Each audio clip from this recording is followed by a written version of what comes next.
Good morning. You're watching a remote broadcast of Business World Live. I'm Jes Delos Santos. It's 10:32 a.m. this Wednesday in Manila. We are over an hour into the trading day. Let's go straight to our top story. The government's debt for the first 4 months hit 1.22 trillion pesos as it looked for more funds to finance the COVID-19 response program. Data from the Treasury shows the figure was adjusted upward from a 919 billion peso total borrowing previously reported. That is to reflect the 300 billion peso short-term loan extended by the Bangko Sentral. The Philippine Star reports that the January to April reading is 84% higher than the amount of 661.5 billion pesos during the same period in 2019. Aside from the short-term loan period from the BSP, the funds also came from the issuance of treasury bonds and bills. The remaining 237 billion pesos or 19% of the total borrowings was sourced externally through foreign loans and commercial bonds, according to the DOF. DOF Secretary Sonny Dominguez said the borrowings are crucial to enable the administration to cushion the effects of the COVID-19 pandemic, as well as the Taal volcano eruption in January. Despite higher loans, Dominguez said the government should spend prudently to prepare for the prolonged impact of the health crisis, which is battering the domestic economy.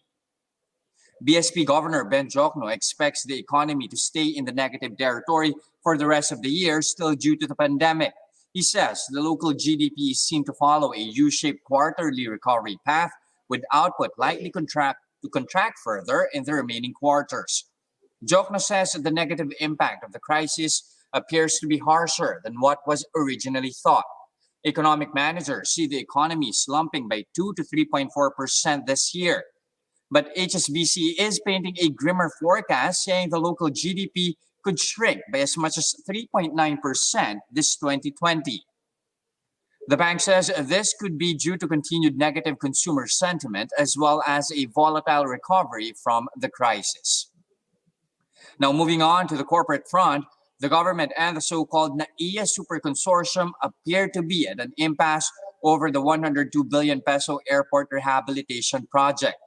In light of the pandemic's crippling effect on airline travel, the consortium revisited its rehabilitation plans to ensure that the project will, quote, remain viable in the new normal. The group, composed of Aboitiz Infra Capital, AC Infrastructure Holdings, Alliance Global, Asia's Emerging Dragon, Philinvest Development, and JG Summit, then proposed several changes to the project's framework to ensure its bankability. But without detailing the exact changes it proposed before the NEDA board, the consortium announced in a statement that the government is unwilling to accept the only options they are willing to work with moving forward. Back in February, negotiations hit a wall over 3 issues: the planned layoff of airport workers, the use of a bus rapid transit system, and real property tax payments. The consortium reportedly proposed a 180-day grace period before laying off airport employees, but the government warns them to absorb all of NAIA's employees. Citing security concerns, the government also expressed reservations over the proposed bus rapid transit system to transport passengers within the airport complex. Finally, the group suggested that the MIAA shoulder part of the tax payments.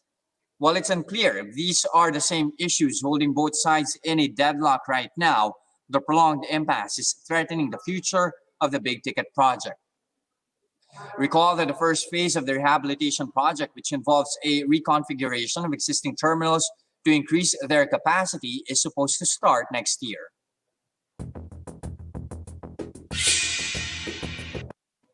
Now, that development, as well as other domestic issues hounding really the local bourse and its performance. And if we try to take a look at how the local shares are performing, at least on Hump Day Wednesday here, the start of the morning trade here, things are not looking so well here for the index. We are continuing that slump that we have been seeing since a Monday. We are now down close to 0.2% to 6,257.88. Again, that is extending the dip that we saw from yesterday. We were down by nearly 1%, sending the PSEI back to that 6,200 level here. And some analysts are saying, it's really just fears of the continuous spike in cases dampening sentiments among investors here. In fact, Piper Chaucer-Tan of Stocks is saying, fears are looming over the possibility that Metro Manila will revert to stricter quarantine measures. Add to that uncertainty remaining in the U.S. Just to give you a bit of a context, we've experienced 2 straight days of over 2,000 new infections here in the Philippines. Yesterday, the country tallied over 1,500 cases. And with measures still relaxed, there are growing fears that we haven't seen the worst of the health crisis, and investors can't seem to shake that off, according to Luis Limlingan of Regina Capital. Add to that inflation came out much higher than expected in June. Again, that streamed in at 2.5%, driven mainly by transportation costs. Now, we try to take a look at our movers for the day here. You'd see a number of stocks here starting the day in the green, particularly here our telcos. As you can see, they are leading the pack here, the 2 telco giants. Globe is up 1 3/4%. PLDT, on the other hand, not far behind. They are in the green, inching higher by 1.5%. But also, I would like to zero in here on a number of stocks here, part of the NAIA consortium, like what we reported earlier. They are at an impasse over revised proposals and upgrades for the NAIA expansion plans, saying, these proposals are the only way forward for them to actually move with the upgrade and expansion of NAIA. And as you can see here, some of those stocks, Alliance Global, for one, is starting in the day in the red. They are down 1 4/10% here. At the same time, earlier in the day as well, we did see Aboitiz Equity Ventures also in the red. JG Summit, likewise, also part of the NAIA consortium, is in the negative territory. They are lower by over 8%. But more to exciting news here, something we have to keep an eye on, Ayala Land. That is after the Securities Exchange Commission did say that they are nearing the approval of the property giants REIT, or Real Estate Investment Trust, offering. Again, that's a 15 billion peso offering, according to SEC Commissioner Efiro Amatong. They're targeting to greenlight it very soon. In fact, probably saying that they might actually approve it within this quarter, the third quarter, according to Amatong as well.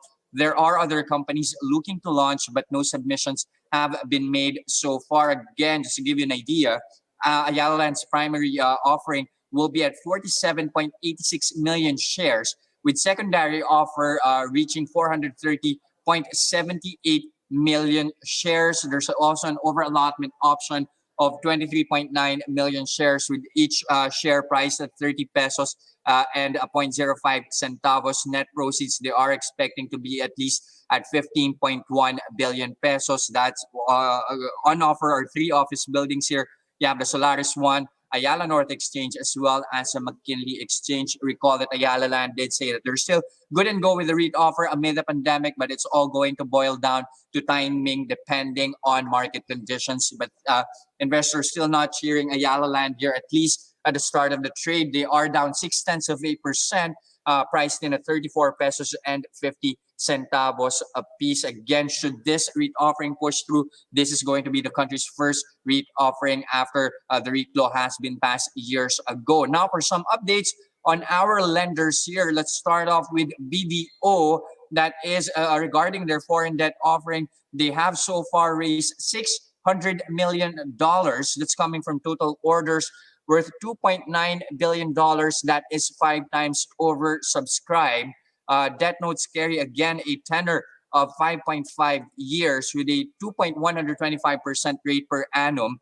And Moody's actually gave the issuance a Baa2 rating. The initiative is meant for liability management program. Part of it, this is also part of its $5 billion Euro medium-term note program. Looking at how BDO is performing in this top chart right here, represented by the white line. As you can see, BDO is now down by 0.75%. They are pricing at 97 pesos and 25 centavos a piece. Now, I also have here Metro Bank, represented by the orange line.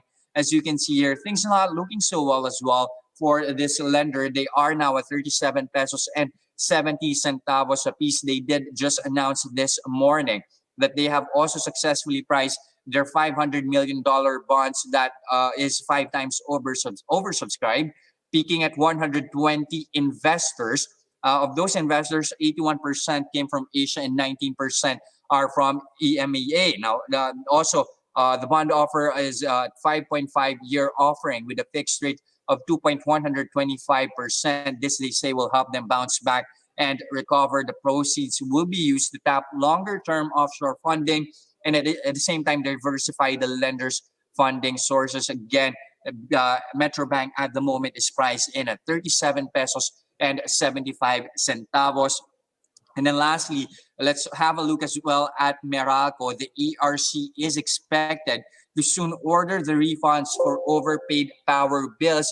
That is in line with Meralco's commitment to return excess collections during the ECQ period. According to ERC, or to the Energy Regulatory Commission, it had received some 47,000 complaints regarding their electricity bills. Of course, a lot of consumers did report overpaid bills according to them. But again, you have Meralco assuring, that they are not charging beyond what is consumed. Let's have a quick check of what's happening here with Meralco. Looking at the stock so far, they are in the red, down. Actually, it's a flat trading here for Meralco. They are down close to 1% at 280 pesos and 80 centavos a piece.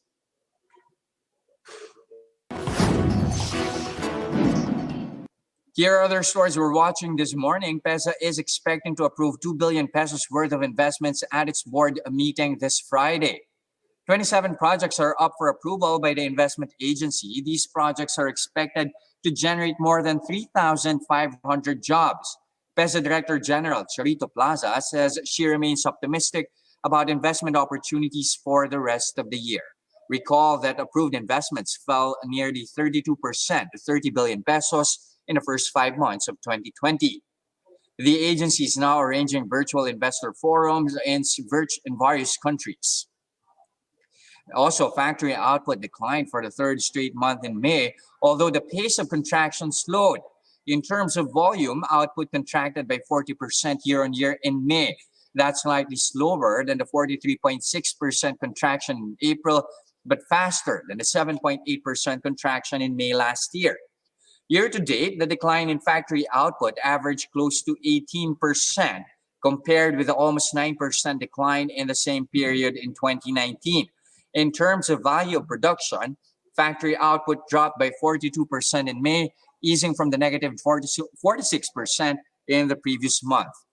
The NAIA says factories are showing signs of improving output as more and more areas shifted to GCQ.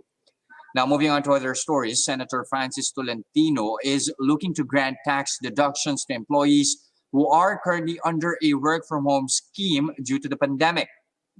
Tolentino plans to file a bill that would amend the National Internal Revenue Code to include an additional deduction against taxable income.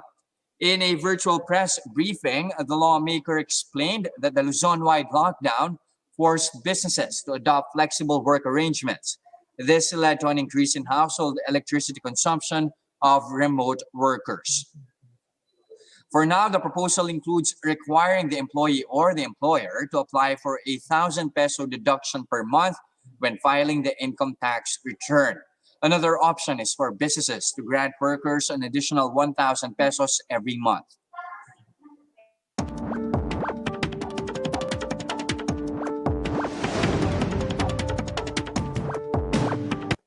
With cases surging domestically and globally, the race is on to find a cure against coronavirus.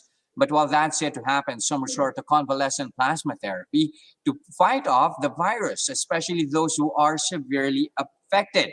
To discuss their latest developments on that front, we have Dr. Francisco Lopez. He is the head of the Blood and Marrow Transplant Service over at St. Luke's Medical Center in Global City. Good morning, Doc Lopez. Great to have you here with us on the show. Good morning, Jess. Thank you also for having me in your show. Okay, first off, let's explain what exactly is convalescent plasma and how crucial is it in the fight against COVID-19? Well, convalescent plasma is taken from a patient who has recovered from the infection of the COVID-19 infection. So plasma is the fluid portion of our blood, and in the plasma, it contains the antibodies that the body produces, and we collect the plasma that is now rich in antibodies, and that is what we call convalescent plasma. And how is it crucial? We have patients who are still critically ill, and if we label them critically ill when they are in a mechanical ventilator, and we have those who are progressing to severe illness, and these are the patients who require more oxygen and their chest X-ray is getting worse. And these are the two groups of patients that we give the convalescent plasma to.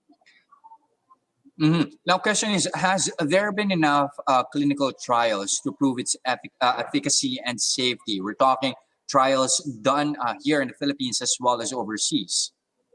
Well, overseas, yes. Now, as early as March, we already had data coming out from China, no? Case series, and using the convalescent plasma to critically ill patients. No? And of course, here in St. Luke's, we also have our own study using it and our own data already. No? Now, recently, China came out with a randomized trial giving a small number, though, 103 patients, giving plasma to some and plasma to others. And basically, for those who were not critically ill, it did show some improvement, no? Which I would just like to highlight, no, if you don't mind. No, in our experience here in St. Luke's, we see better results when the plasma is given to those who are progressing to severe illness, meaning they are not yet in the ventilator, and to those patients who receive the plasma within 14 days. No? As you see, the plasma is rich in antibodies. No? So when the plasma enters, no, or is infused to the patient, no, these antibodies immediately neutralize the virus. No? And so this whole domino effect that we see, that the virus starts to attach itself to the different organs in our body. First is the lungs, and then the other tissues will follow. Then you have this destruction of these tissues, and then you have this inflammatory response that we always call, no, or we always say when you have the infection. So when we see it right away, no, or in some patients or majority of our patients, that when we give the plasma within that golden period of 14 days, and they are not yet in the ventilator, we see them improve immediately. No? And question is, how far along are you when it comes to your testing procedures here for convalescent plasma therapy? Do you have a specific time frame here for you to actually just fully roll out this therapy, or is it already something that you've been fully implementing as we speak? Yeah, we started last April 11th, no? And as of today, we have already 38 recipients here, no, in St. Luke's, no, and based from our data, it seems to be consistent with other countries also. Give it early and give it to those who are not yet critically ill, no, and if you give it later on, then the results are not as good, or there's no difference anymore, no, as what we would like to call it, no. We've also given plasma to last 2 weeks ago and last week to Cebu because they were in need of plasma. They don't have yet donors or enough donors to get plasma from. And also we launched a project with Security Bank Corporation to give plasma to those who cannot afford. No? And we're very happy that Gets Healthcare Philippines donated a new machine that exclusively collects plasma from the donors. No? So we're moving, yes, moving on, and then we have 38 recipients already, as of today, and we've seen the shift, of the way our COVID team. We have an exclusive doctors of infectious disease and pulmonologists taking care of our COVID patients, and we've seen the shift of how we give it, from critically ill. Now we give it early on, before they even get intubated or placed in the ventilator. All right, so, some developments when it comes to at least the admission of the therapy here. But at the same Yes, time, I would like to ask regarding the track record of a convalescent plasma therapy, when it comes to treating previous outbreaks. I guess this is something also that we yes, have to look up. yes.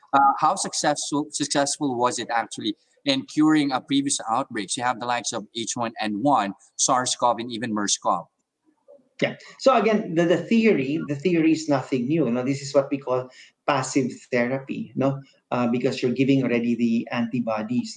The active therapy is the vaccine that we're all waiting for. Because you're going to allow the body to make its own immune antibodies based on the vaccine. When it's given. But this is what we call passive therapy because you already have the antibodies in the plasma.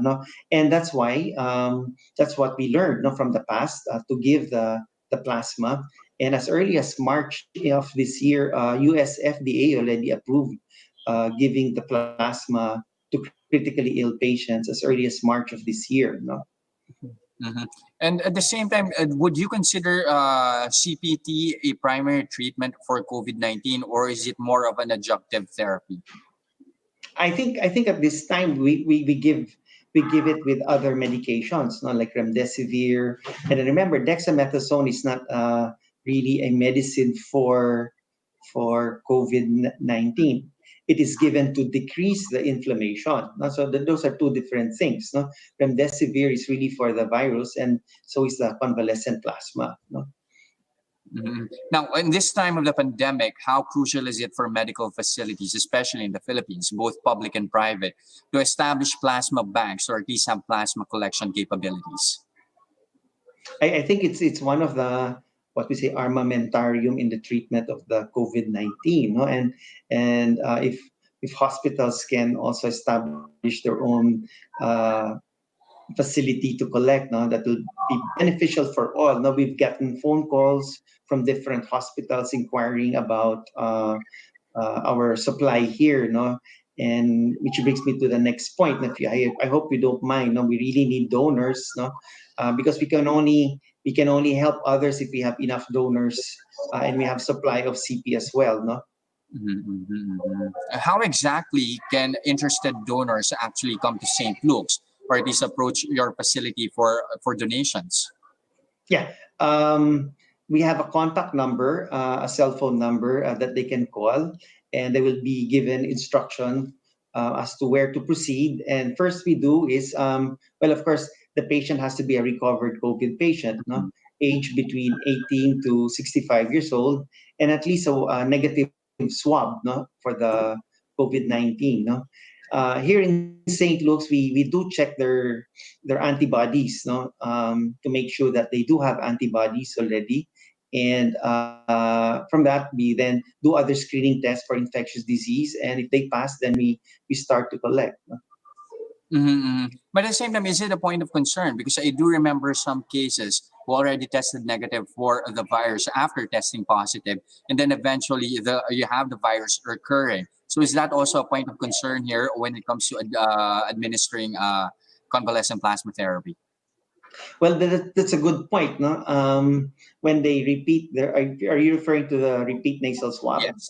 Yeah. Mhm. Again, we don't know, and they all say that these are just remnants of the coronavirus, no, these particles, no. But again, we always err on the safe side, so both on the donor and also on the recipient, no, because we're never sure, and so we only accept those who have been tested negative, no, uh, as per our protocol and guidelines. Now, some like what you mentioned earlier, have some developments on that front. You have that state-of-the-art convalescent plasma machine. Are you further planning to expand this particular development here? Are you planning to at least get more of the equipment?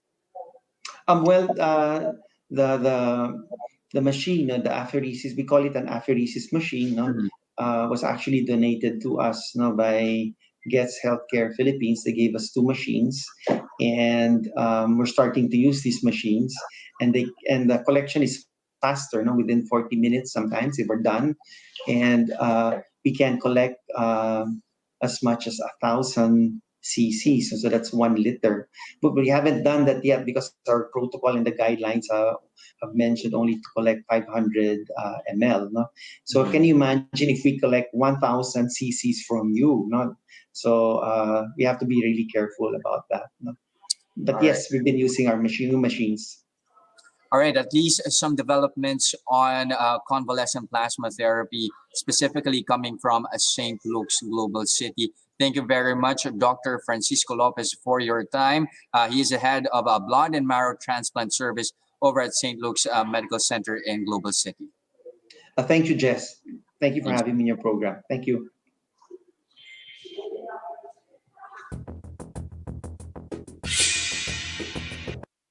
All right, let's have a check of whether things at least are looking better for the local bourse this Hump Day Wednesday. And as you can see right now, we are making some headway here, making some gains.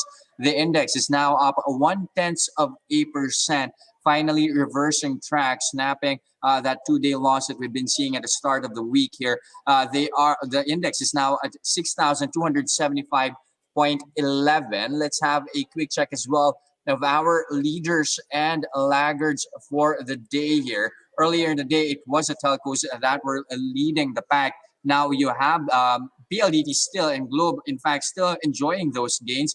PLDT 4.1 is up 2.5%. Globe likewise is in the green, up 1.8%. A number of our lenders also in the positive territory. BPI, as you can see here, is also at 2.3%. And while we're at it, while we're at the medical talk, let's this time check on Metro Pacific, as they are also adapting to the times as they plan to introduce telemedicine in their hospital network. Of course, telemedicine refers to virtual consultations, e-pharmacy, mobile laboratories, and remote patient monitoring. Now, some of their 16 hospital network already offered telemed solutions, but the plan this time is to develop a common platform for all of their hospitals. And now looking at how Metro Pacific is performing at the moment, you'd see here the stock still priced at 3 pesos and 61 centavos. Not much of a movement there for Metro Pacific. Now from Metro Pacific, let's move on to media giant ABS-CBN. They did announce this morning that they are putting a halt to O Shopping channel after 7 years of operations. That's going to happen by year end. ACJ O Shopping is a joint venture between ABS-CBN and CJENM Company Limited. While the pandemic has been taking its toll on the company, O Shopping has been experiencing losses for the past 2 years. They did announce that they are going to let go of employees starting August 7 with separation packages. Looking at the performance of ABS-CBN, they are, however, in the green, up 0.4%. Earlier in the week, they did enjoy an almost 5% climb in hopes, of course, that the franchise will be approved by Congress. And as you can see right now, they are extending those gains at 15 pesos and 16 centavos apiece. And that's a first look into the business day this Wednesday, July 8, 2020. Catch us again tomorrow at 10:30 a.m. I'm Jes Delos Santos. We are One News.